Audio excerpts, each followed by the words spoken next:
Neutrals کو بتا دینا چاہتا ہوں، عوام کے ساتھ کھڑے ہوں، انصاف کے ساتھ کھڑے ہوں اور پاکستان کے ساتھ کھڑے ہوں۔ ایسا کہنا ہے چیئرمین تحریک انصاف عمران خان کا۔ آج کے اس جلسے میں عمران خان نے وہ باتیں کی جو شاید وہ اب تک نہیں کہہ پا رہے تھے، یا شاید کوئی بات ان کو یہ بات کہنے سے روکے ہوئے تھی۔ عمران خان نے آج کئی انکشافات کیے۔ عمران خان کا فوج سے ناراضگی بھی تھی، اور آج تو وہ سیدھے لفظوں میں کہہ رہے تھے کہ نیوٹرلز، کیا آپ واقعی ہی نیوٹرلز ہیں؟ یہ ایک سوالیہ نشان انہوں نے اپنی اس کانفرنس میں، یا آپ اپنے اس دھرنے میں، یا اپنی جلسے میں، جو بھی آپ اس کو مخاطب کریں، لیکن انہوں نے یہ سوال نیوٹرلز کے لیے چھوڑ دیا۔ اور میں حیران ہوں، اس دفعہ تو عمران خان صاحب تھوڑے اگریسو نظر آ رہے ہیں۔ ان کی پالیٹکس پہلے ڈیفینسو ہوئی، اب دوبارہ اگریسو پالیٹکس جس میں وہ شروع سے کرتے آ رہے ہیں۔ تو ایک بہت بڑا المیہ کہ آگے آنے والے دنوں میں کیا ہونے جا رہا ہے۔ باقاعدہ انہوں نے اپنا اگلا لائے عمل اپنے اگلے جلسے میں وہ بھی بیان کر دیا کہ وہ کیا کرنے جا رہے ہیں۔ اے آر وائی کے ساتھ انہوں نے اظہار یکجہتی بھی بولا، اور پھر جو شہباز گل کے ساتھ کیا جا رہا ہے، اعتراض تو ان کا واجب ہے کہ اگر شہباز گل کو سزا دینی ہے جو اس نے غلط کیا، اور وہ ایڈمٹ کر رہے ہیں، یہ پہلی دفعہ ایسا ہو رہا ہے، اگر کوئی پولیٹیکل پارٹی کا بندہ کوئی بات غلط کر رہا ہے تو اس کو ایڈمٹ کیا جا رہا ہے کہ ہمارے بندے سے مسٹیک ہوئی ہے، جو بائی لا اس کو سزا دینی ہے آپ دیں اس کو، اور اگر آپ کو اس کو سزا دینی ہے تو پھر آپ کو معذرت کے ساتھ، مولانا فضل الرحمان صاحب بڑے محترم ہیں، لیکن جب انہوں نے غلطی کی ہے، جب فوج کے بارے میں الٹے سیدھے الفاظ استعمال کیے ہیں تو بھگتنا تو پڑے گا۔ میاں صاحب بھی معذرت کے ساتھ، میری بہن مریم نواز بھی معذرت کے ساتھ۔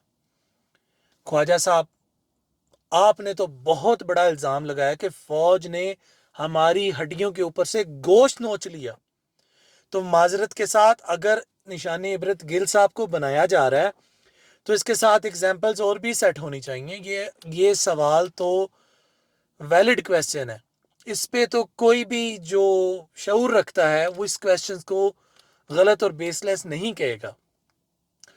چنگیز خان کی انہوں نے مثال دی اور دیگر مثالیں دیں، میں ان گہرائیوں میں بالکل بات نہیں کرنا چاہوں گا، میرے پاس ٹائم بہت شارٹ ہے۔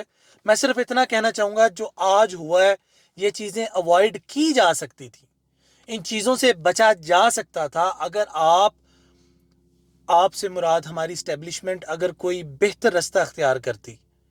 خیر، عمران صاحب کا جو کویسچن ہے، جو انہوں نے کویسچنز ریز کیے ہیں، 60 to 70% کویسچنز ہیں وہ ویلڈ ہیں، اور باقی اس گورنمنٹ کی کیا عزت رہی جب شیخ رشید نے نعرے لگوا دیے اس گورنمنٹ کے خلاف، فلانا مرد آباد فلانا مرد آباد۔ میں یہ نہیں کہہ سکتا ایٹ لیسٹ، لیکن افواج بڑی باریکی سے، اسٹیبلشمنٹ بڑی باریکی سے اس چیز کو دیکھ رہے ہیں، اور میں خان صاحب سے بھی ریکویسٹ کروں گا کہ وہ جوش خطابت میں اتنی دور نہ نکلیں کہ شاید جہاں پہ واپسی کا دروازہ نہ رہے۔ ماضی کے اندر ایسی مثالیں اس ملک میں بہت ملتی ہیں کہ جب جو پولیٹیکل پارٹیز کے لیڈرز نے جب جوش خطابت میں کچھ باتیں کی تو انہیں اس کا خمیازہ بھگتنا پڑا۔ باقی دیکھتے ہیں کل کیا ہوگا، اور اتنے شارٹ نوٹس میں اتنی عوام اکٹھی کرنا صرف اور صرف عمران خان ہی کر سکتے ہیں۔